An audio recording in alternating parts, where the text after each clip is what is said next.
Imagine you've been married most of your adult life until suddenly you're not at age 50. You're not sure on where to even begin to start your life over.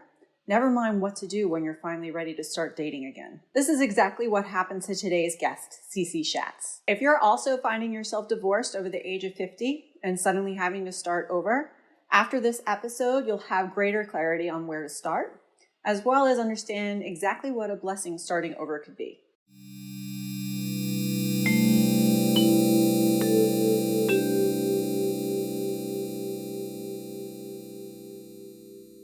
My name is Corey Logaitis, and I'm a life and business coach who helps adversity survivors find purpose by starting businesses that give back. As a divorcee myself, I completely understand what a confusing situation post-divorce life can be. If you're interested in self-help and motivational content surrounding how to deal with and process your emotions, if so, you're in the right place. Be sure to hit subscribe to get updated on when new episodes become available. Now let's dive into this show. CeCe Shatz is the Doyenne of divorce, dating, singles, and single entrepreneurs. She's an inspirational relationship mentor and connector, and she has helped hundreds with her Going Solo network. I'm so excited to have CeCe on to share her story with you today.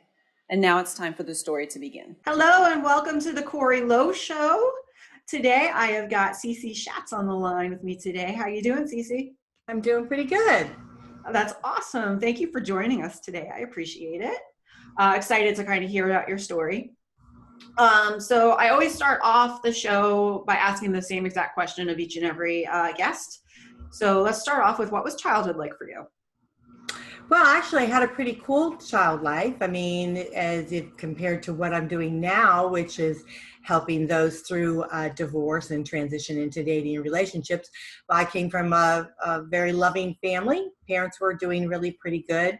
A lot of siblings, so there was six kids all together. So we had that going on. But actually, I think I had a pretty joyful, upbringing. Mm-hmm. I think that probably the only tragedy that was probably in my life was I was a bit abused by my mother's mother, so my grandmother. Okay. Mm-hmm. And so other than that, I didn't really understand what that was because I was so young. So as I got to be older and realizing, actually through my divorce, I realized then that I think that particular behavior is something that I became accustomed to, and it kind of traveled on with me. Sure. No, that makes a lot of sense. And that's one of the reasons I always ask that question, mm-hmm. because usually at some point in time, there's something that's kind of rooted in our childhood experience that kind of plays into other experiences later on, especially the more challenging aspects of it. So I think it's always kind of great to give the listeners and the viewers that kind of background going into your story as we explore it. So mm-hmm. Thank you for sharing with that. So coming out of, your early childhood into, young adulthood and adulthood, what was your experience? Well, I went through high school and I got married at a very young age, and it ended up into quite an abusive type of relationship. Mm-hmm. And there again, I think that's where that pattern started to take place. It's something that I was familiar with, someone talking down to me, kind of not really treating you, verbally incorrectly, treating you incorrectly. And I think that kind of moved me forward into, setting a pattern for me. And I think I experienced that in my first marriage, and I was married for 10 years and mm-hmm. had several children. And then I got divorced and I remarried this great guy, and I was pregnant, but we weren't really meant to be. I mean, we were there for 5 years, and he was a great guy, but he just wasn't my kind of guy. We married for the wrong reasons. And then I met my ex right after that, and we were together almost 18 years. And but then again, it was the same. Now looking back on my relationship, it was really the same type of scenario as it was with my first.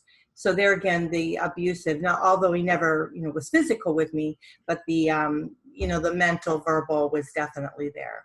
Right, definitely. And that's something that, I could speak to my relationship in my marriage with my son's father was emotionally abusive. Doesn't mean that we're not, on the same page now, or not, what's the word for it? I'm blanking out. It's been a long day. We're amicable. I guess you could say, but that element did exist. So it's interesting that you found it, in an earlier, marriage as well as a later one. So what, when you got to the point, in your last, marriage and divorce, I guess you could say, at what point did you realize that, things weren't right?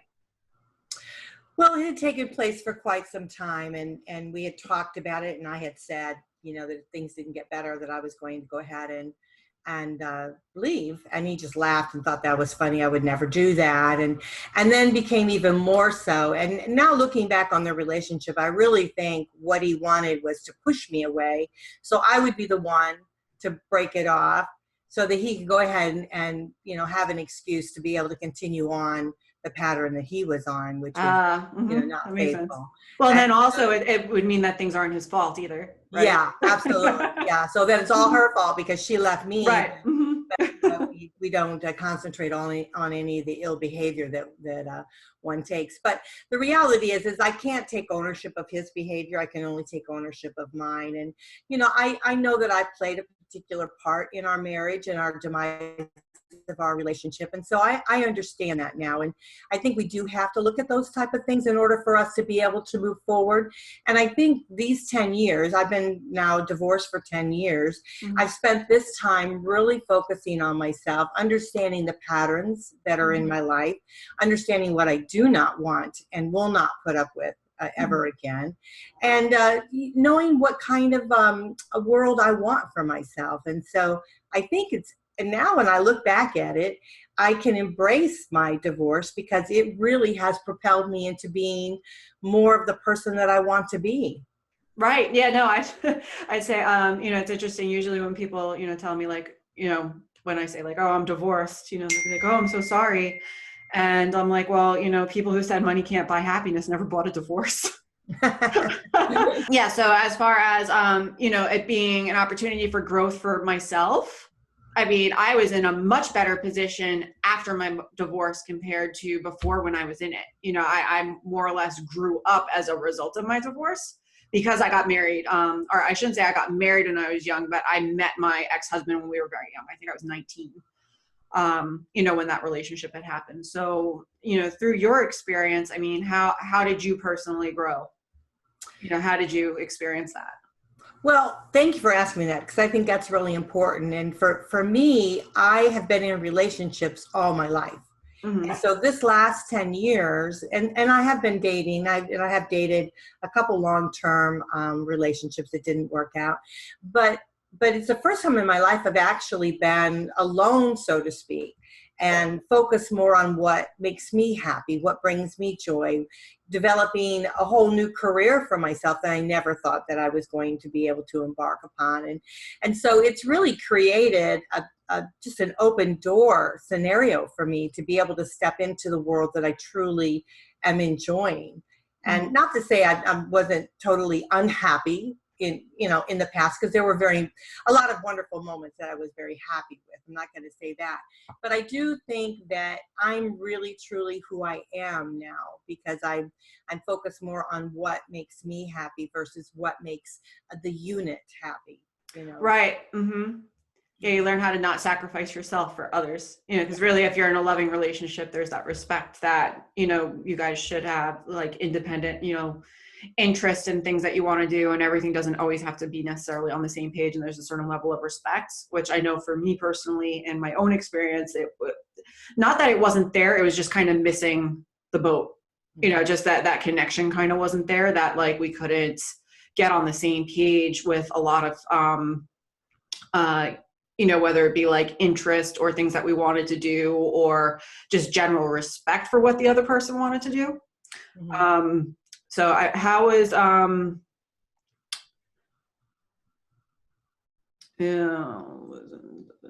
completely lost my train of thought. One thing I will say about that, Go ahead. I noticed when I was married, and now looking back on my marriage, I didn't really have a life. I just kind of participated. I participated in his life. We grew his career. It was all about him, what he wanted, what was better for the family. Mm-hmm. And one time I was having to get a picture for my son to take to school. And I noticed when I did that, is that there were no pictures of me with him. It was always me taking pictures of him, or me taking pictures with my ex, or taking pictures of his friends or whatever, but I wasn't in the picture.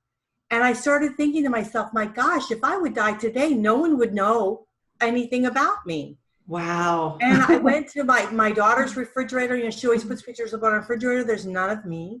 You know, there's none on my other kids' refrigerator because I'm always the one taking the picture.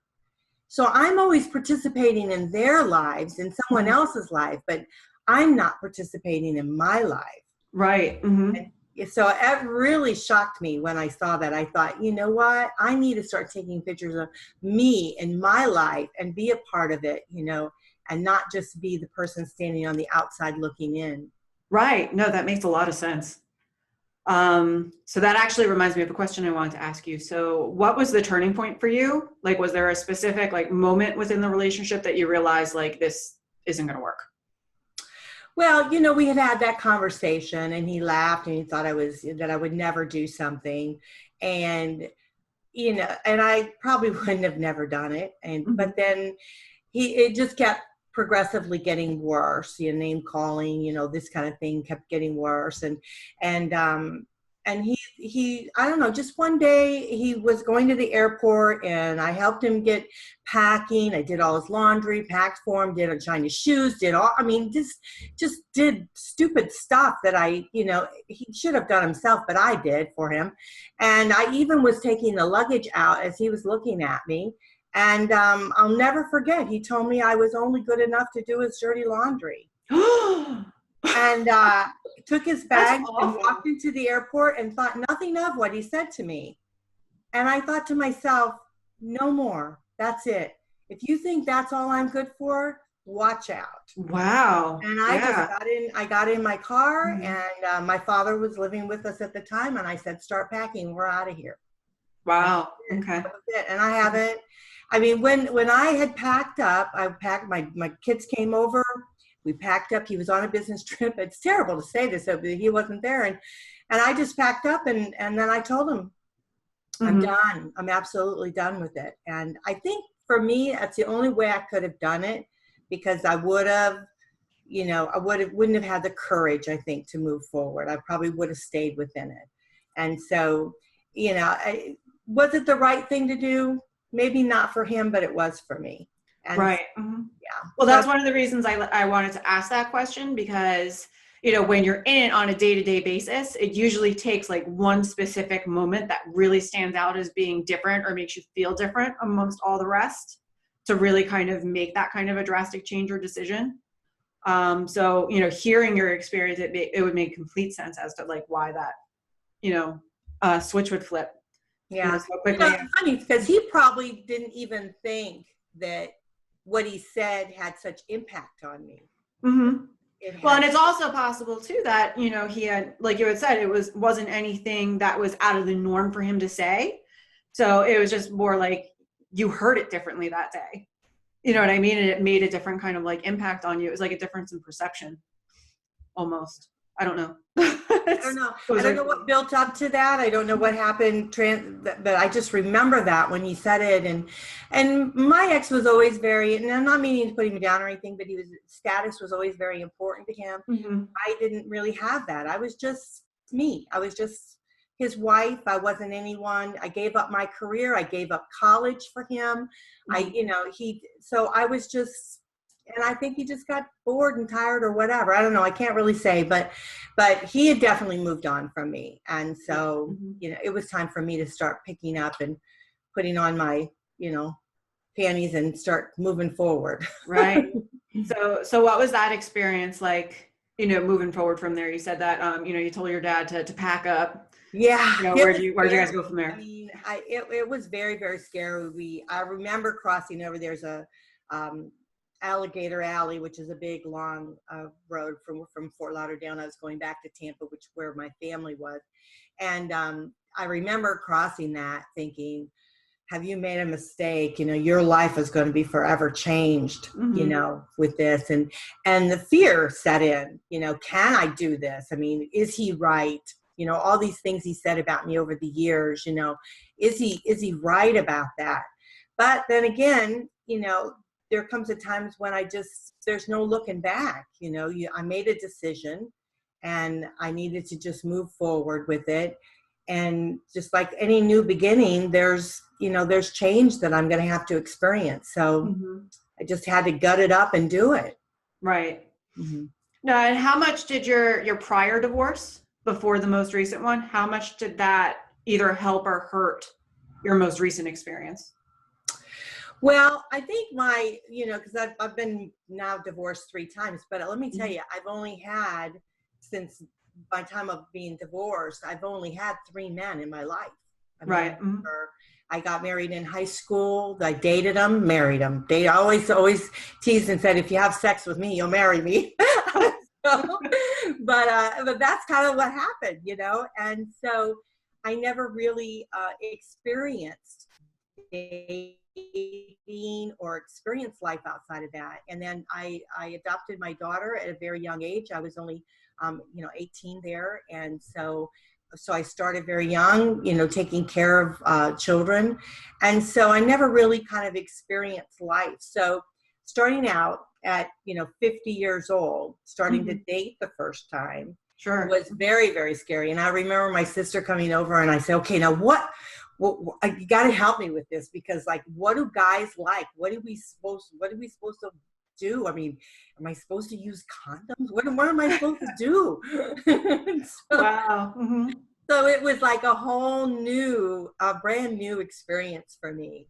And it still is, I'm still learning things and experiencing things, but it's fun. I mean, I'm not so scared as I was the first time.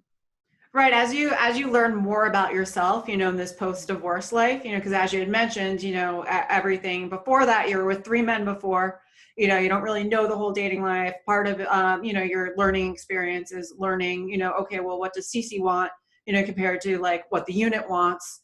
As you kind of grow and develop, how is that affecting, your dating experience? Are you finding that it's changing the types of men that you're attracted to? What does that look like? Well, it is. And, I have come across a couple of guys when I first started dating. They're really great guys. I mean, super great guys. But I just wasn't ready to be serious, and they were. And so that's kind of a shame, because if I met them now, if they were in my life now, it would be perfect. But then I wasn't ready for it. And one guy, I dated him for a while, and he was just immediately went out and bought a ring and everything. And he was just really into it. And I just wasn't ready. And then the other guy was the same way. And I dated him for 3 years, but I still wasn't ready. So you're looking like 4 years in, and I still wasn't ready for, I was ready for a commitment. I'm always ready, because I'm kind of that way anyhow. But I wasn't ready for marriage. I didn't want to get married again. I think now, as I've traveled through the type of men, I'm starting to be easier, I think, for me to determine whether they're really the right kind of guy for me. I do not want another guy that's, like a type A personality or something like that. I don't want someone that I have to sit back and participate in their life, and I have to watch everything that goes on, and I'm not a part of it. You know what I mean? I'm not a player in my life. And so I have met a couple men like that great guys and fun, had a great time, but I didn't want to be a player. I wanted to be a participant. And so I had to step back. So there's a couple of those. I've met a couple guys that are just in it for money. I mean, looking at me for money, they want something from me. Wow. And so that makes me sometimes think about our relationships. We all want something. What is it that we want as we move forward into dating? But it has to be more than somebody just wants security. And it's the same thing with women. I mean, I know we're shocked when we hear a man on the other side is looking for that, because that's not usually what we see, but it is there. It is a reality. So we have to ask ourselves, when we're going into the relationship, number one, what am I looking for? What are my non-negotiables? What am I really want? And the same thing, what is he or she looking for? Is it truly the true me that they want, or is it, something else? Right. Yeah, no, and actually I wanted to kind of ask you a question to kind of add on to that. So, and I know I'm coming from the experience at a much different age. I got divorced. I think I was 32 or 33 when I was divorced. But going into it, and again, I was with the same guy for 15 years. It was a very long time. He was my childhood sweetheart. I met him at like 18, 19 years old. So going into dating, I mean, what I knew was what I didn't want, right? But I had no clue what I actually really wanted, going into it. So, I kind of described this the summer of 2016. I was just a giant hot mess. I dated like anybody who asked me out. I went through a phase where I dated 25-year-olds just because I could, at that age. So, but a lot of it, I think, was part of my journey to be able to experience what it must have been like to be dating when I was younger, and to kind of figure out all those, little details of specifically what I wanted. How does the experience, going through it at 50 contrast to that? Are there any similarities, differences? Well, I think there is a lot of similar aspects of it. And now I'm in my 60s, so I've gone 10 years. So I think our needs and wants are the same, and maybe probably even some of our experience that we share is the same. But I'm wondering if maybe my priorities are shifting a little bit, because, I've noticed that when I was 50 in my 50s and I was just breaking into dating, it was important for me to be with somebody. It was important for me to go out, be with someone, this kind of thing. Now I'm actually okay. I mean, I have great friends that I hang with and I do things with. I cannot say that I miss a man's companionship. I most certainly do, but I would rather be by myself or with my friends than with the wrong guy. Right. Know what that feels like now. And I don't want to go back there again. So my priorities have shifted a little bit. I'm not desperate. I'm not going to have children. I have wonderful kids, so I'm all set for that. Yeah. Very good. Yeah, I know for me, the quality of my relationships improved tenfold while I was dating. The more I worked on my own self-confidence. So the more I, would take breaks from dating when I felt things weren't going well, and actually did things that I enjoyed doing, and, started going and doing silly things like going to the movies by myself, just not depending on somebody else to keep me company to go somewhere. Then I realized, okay, well, I'm not just going to settle for anybody, unless they're actually worthy of the time and I have a good time with them, because otherwise I have just as good a time hanging out by myself and I don't need it. So yeah, no, I think we're really side by side in a lot of, it's just a learning experience, really. And men experience this too, I will say, because, I have a divorce support group here in our local area, and I've been doing it for years now. And I've seen men evolve, from their relationship, demise of their relationship, through to then starting to date extremely quality men, so, I mean, I can just see the shift, the changes that they go through, and it's almost the same thing. But what we want to be careful is that we don't get too comfortable being by ourselves, and that we feel that no one else can step into our world and be okay. We still have to be adaptable and be willing to accept some sort of changes and compromise, So there was a few things, like I know that I couldn't, when I was married, I couldn't eat cheese sticks. He didn't like them, wouldn't let me order them. I couldn't eat them and nothing. And I remember I went on this huge thing right after my divorce. I ate cheese sticks every single meal I went out. I ordered cheese sticks. And my son would always go, "Mom, you want to get cheese sticks?" Oh, that's funny you mentioned that, because for me, big thing with my ex, I wasn't allowed to wear lipstick. Just hated the way I looked wearing lipstick, and like made it known. So the second that we got separated, I went to Sephora. I dropped like $50 on lipstick. Every color. You look good. You look beautiful on lipstick. Yeah, it's great. Great on you. That color is great on you. Thank you. I appreciate that. But yeah. No, I would be right with you there on cheese sticks. I mean, that's kind of a non-negotiable.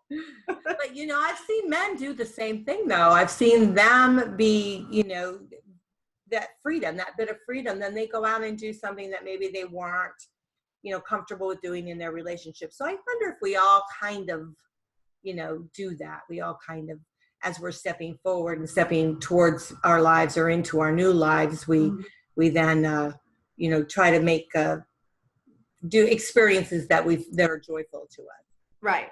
And I think too, to add to that, a lot of the experience, especially with dating, it's a combination of learning who you are, as a person and what you have to bring to a relationship, and then learning what you want in a relationship and, whether it be in that person, their interests, their values, whatever, and how you want them to complement you, and then just searching for whoever that person is. And sometimes I know in the instance, I had a long-term relationship after my divorce. He unfortunately passed away. But when I had met him, like, I didn't even know he was what I had wanted, but it worked so well. And we were so in sync with so many different things. We never fought once in a year. It was crazy. But now going into dating after that, you know what I mean? Because now I have the unique, position and being like, I was, divorced, and then I was kind of like a widow, even though we weren't married. Going into dating again, which, I have met somebody, since then, but it was much, much easier for me to kind of figure out who, I was looking for, because I had good experiences before, and I figured out what kind of like personality characteristics like synced really well with me and the way that I am, that it just made it a much more efficient process. I guess you can say the third go around. Yeah, that's true. You have to learn about yourself and what you're looking for and what you want, and set your priorities as to what's important to you. Right. Yeah, definitely. So CeCe, how are you using, everything that you learned in your experience to help other people live a better life today? Whether it be through their divorce or, other life experiences. Well, I'm so glad you asked, because I am trying to develop a complete singles network where it takes the individual from relationship loss through to transition of dating. And so often we miss that step, that transition of dating, because I think that is very crucial.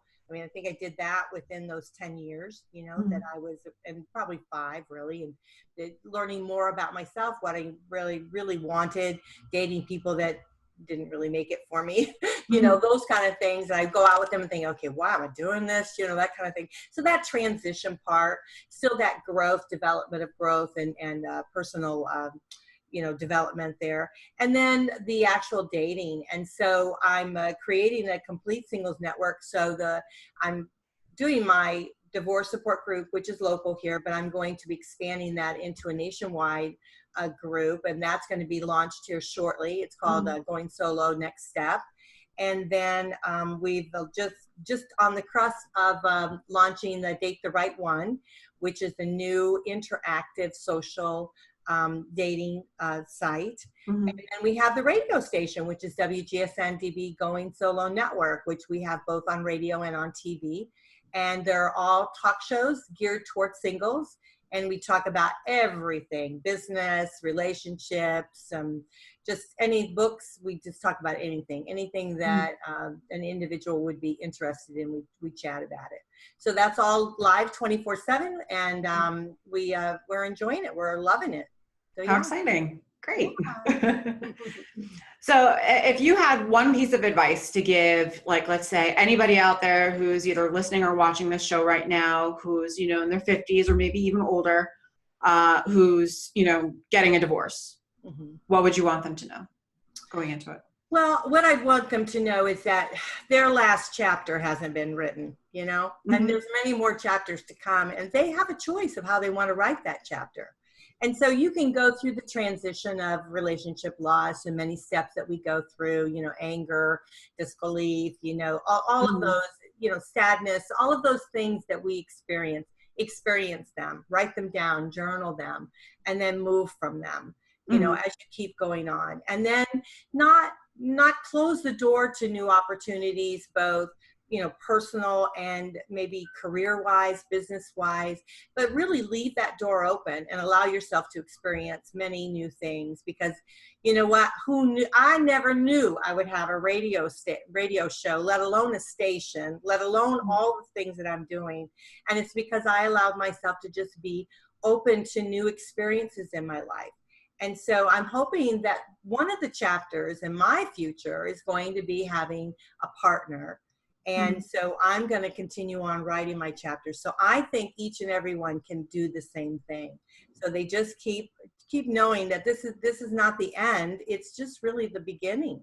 Right. I couldn't have said it better, having come from, a similar scenario. So thank you for sharing. Yeah, definitely. So CeCe, how can our listeners find you?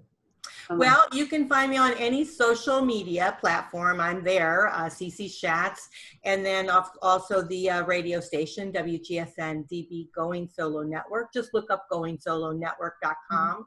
Or any of the new sites, datetherightone.com, which is going to be really cool. We have mentors on that are going to help walk the people through any, any troubles that they might have as they're making that transition of dating. And so they're really experts in their field. So I'm excited about that. So you can connect with me on LinkedIn. I mean, anywhere, Facebook, YouTube. I mean, I'm all over the place. And I would love to hear from you. If you want to email me, my email is goingsolonetwork@gmail.com. Awesome. Well, we'll make sure that we link up to you in the show notes so that everybody has all your contact info. So definitely reach out to CeCe if you got questions about divorce and going solo. Yeah. And CeCe, thank you so much for taking the time to join us today. Well, I want to thank you so much. It is an honor to be on your show, and I want to thank you for the opportunity. Oh, you're very welcome. Thank you for the compliment. All right, we'll talk again soon. Okay. Thanks, everyone. All right, bye. And there you have it. If you've taken anything away from my conversation with CeCe today, I hope it's this. Sometimes in life, it's going to take you multiple times to get something right. In CeCe's scenario, she found herself divorced multiple times throughout her life. And that's okay, because sometimes it takes us that many times to learn the lessons that we need in order to fully and truly understand ourselves and become who we're truly meant to be. Life presents you what you need in the current moment to learn and grow. And it's up to us to know how to decide exactly what those lessons are when the challenges are presented to us. Divorce is just one of those many, many scenarios that really challenges and tests us with this. And it's okay if it takes a few shots to get it just right. Divorce at any age is an opportunity to reinvent and rediscover oneself. And it doesn't matter what age you are. It's amazing. While listening to CeCe, I found her experience at age 50 was so similar to mine at age 32 when I went through my own. And it was such a blessing in the long run, because without that experience in my own life, I wouldn't be who I am today. And lastly, going into dating, especially after a divorce or at an older age, it's okay to go into it not knowing exactly what you want. You don't necessarily have to feel pressured into having to be in a long-term relationship again or having to replicate the relationship that you had once lost. Have fun with it, enjoy it, use it as an opportunity to discover oneself again. And when the time is right, the right person will come your way and you'll know exactly when it happens. Did you like this episode? If you did, definitely be sure to hit like. If you didn't, hit dislike. I promise I will not be offended. I want to hear what you think. Also, if you know somebody who would appreciate this episode, please be sure to share it with them. Are you ready for even more inspirational stories and motivational tips? Head on over to my website at www.corylowe.com and be sure to sign up for my email list. Every single week, delivered straight to your email box, you'll receive tips, tools, resources, and interviews designed to help you lead an emotionally fulfilling life and business. I look forward to connecting with you there.